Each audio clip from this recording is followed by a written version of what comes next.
बिस्मिल्लाहिर्रहमानिर्रहीम बिस्मिल्लाहिर्रहमानिर्रहीम अल्लाहुम्मा सल्लि अला मुहम्मद व आलि मुहम्मद।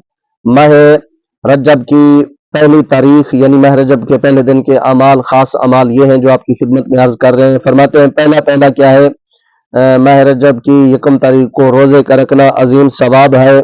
फरमाते हैं ये वो दिन है जिसमें जनाब इसी तारीख को जनाब नूह की कश्ती में सवार हुए थे और अपने साथियों से फरमाया था हजरत नूह नबी ने कि रोजा रख लो, जो शख्स भी रोजा रखेगा तो खालिक कायनात उस बंदे को जहन्नम से 1 साल के फासले तक दूर फरमा देगा, यानी जहन्नम से दूर फरमा देगा खालिक कायनात।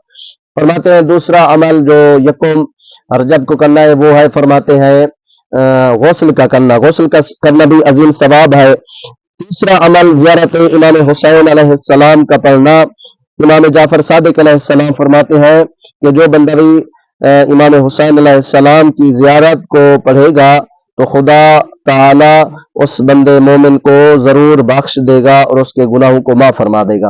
और इसी तरह फरमाते हैं कि नमाज सलमान का सिलसिला भी इसी तरह शुरू होता है। 2 रकात नमाज भी आपने 10 रकात नमाज भी आपने पढ़नी है, जो कि 2-2 रकात करके पढ़नी है, जिसकी हर रकात में अलहम्द के बाद 3 मरतबा सूरत तौहीद और 3 मरतबा सूरत कुल या अय्युहल काफिरून पढ़ना है।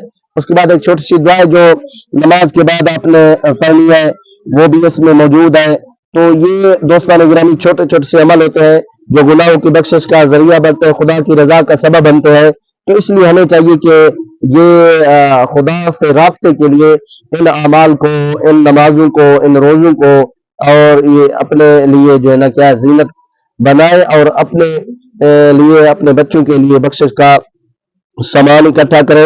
ये बहुत बड़ा सवाब है। और यकम रजब को इमाम मोहम्मद बाक़िर अलैहिस्सलाम की विलादत का भी दिन है, जो कि बहुत बड़ी अजमत वाला दिन है। 5वें इमाम इमाम मोहम्मद बाक़िर अलैहिस्सलाम जिनको बाक़िरुल उलूम भी कहा जाता है, उनकी विलादत का दिन भी है। तो तमाम मोमिनीन को इमाम अलैहिस्सलाम की विलादत की मुबारकबाद भी देते हैं। तो मेहरबानी करके ये वीडियो आगे भी शेयर कर दें और हमारे चैनल को रिक्वेस्ट करें कि हमारे चैनल को सब्सक्राइब भी करें। जज़ाकल्लाह।